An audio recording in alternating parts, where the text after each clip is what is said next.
we just compared the development of Lance to Davis Mills. Another comparison that's interesting is Jalen Hurts, because Jalen Hurts is also 8-7 right now in Philly, just like Jimmy Garoppolo is. And I think a lot of people have asked, well, couldn't the Niners be 8-7 with Trey Lance? And it's hard to know, but Jalen Hurts is very similar to Trey Lance, probably not as gifted, probably not as polished in terms of the offense they were running before this year. And man, he's having the same amount of success as the Niners on maybe a team that's, I wouldn't say the Eagles are more talented than the 49ers. So Philly's really talented. Philly is really talented, but so are the Niners. So anyway, could the Niners have done with Lance what the Eagles are doing right now with Jalen Hurts? I believe so. And my point when I made this comparison, it's really hard to do this kind of thing on Twitter. But what I was trying to say was not that Jalen Hurts equals Trey Lance, but more so point out how, Jalen Hurts has a very specific skill set. He has a lot of limitations, though he's improved on those limitations. Yes. But if a coach is willing to embrace his strengths the way Nick Sirianni has and the strengths of their team, which is really their offensive line, Lane Johnson, Jason Kelce, and Jordan Mailata, that's pretty special. That's three special guys you have up front.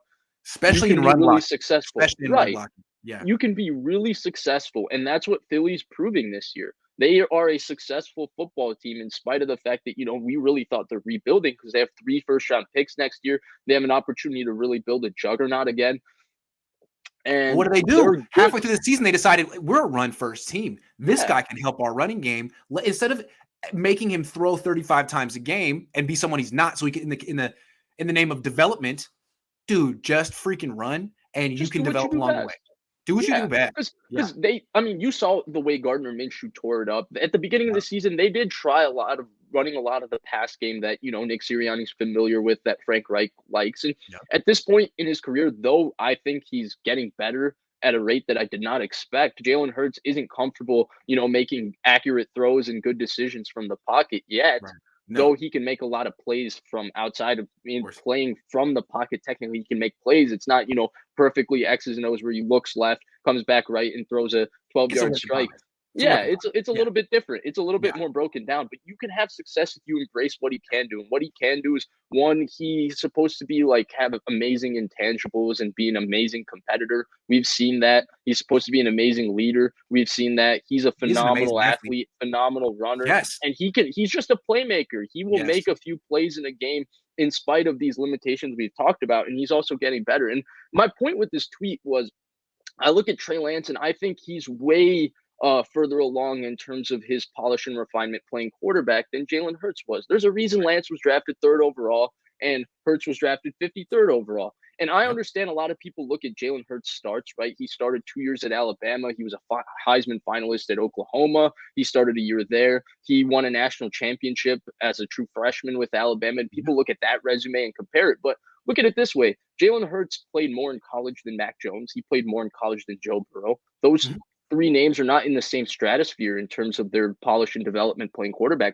In his 17 games, his 1 year of starting, Trey Lance showed more in terms of being able to operate within the structure of the pocket and make decisions in ways that Jalen Hurts certainly didn't. And Jalen Hurts didn't even show that in his first year in the NFL as a rookie, which is why a lot of people were skeptical of the Eagles moving forward with it. And my point was, I understand Trey Lance has a lot of things raw still in his game.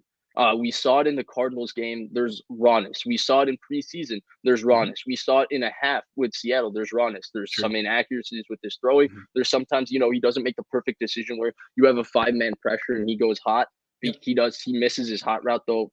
I'm going to whisper and say Jimmy Garoppolo does that too. But Garoppolo is further along in those areas compared to Trey Lance. But Trey Lance does have a special athletic skill set, and he does have enough, from the pocket where Kyle Shanahan has talked about. You think he can eventually get refined and become very good from there. Maybe you want to start him only when he's refined and excellent there. But if they started him day one, I don't understand how people think that their record would change. Because if you embrace what he does, if you embrace his athletic skill set, if you embrace him as a playmaker, and first of all, he's just more athletic than Jalen Hurts. He's got a stronger arm than Jalen Hurts, and he plays better from the pocket than Jalen Hurts. We've seen those examples already.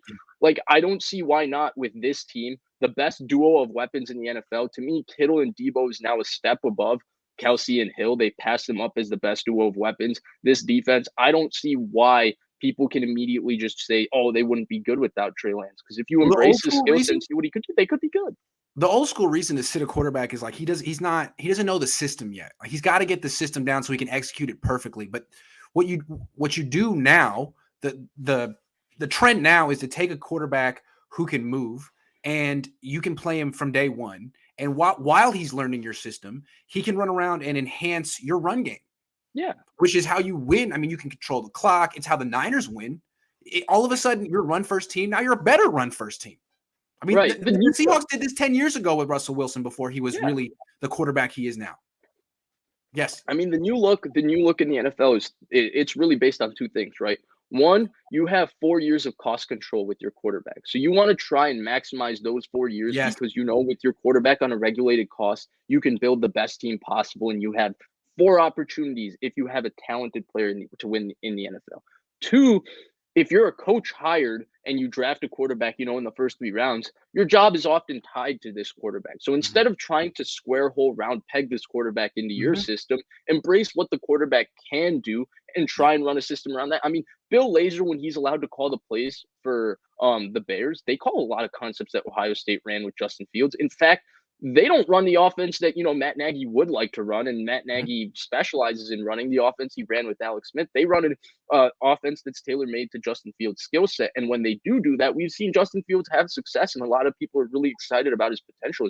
I'm excited about his potential as someone that really liked Justin Fields before the draft, and Kyle Shanahan is one of the best play callers in the NFL at doing exactly this, adapting to what his players do well.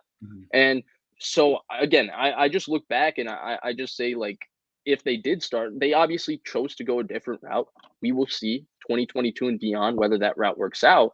But don't tell me and don't give me this, oh, they wouldn't have won with Trey Lance. Oh, Trey Lance couldn't have done this because he has a specific skill set that if you embraced and ran a particular offense to try and fit it, you can have success. The Eagles are showing that with a quarterback who has double the limitations. Well put.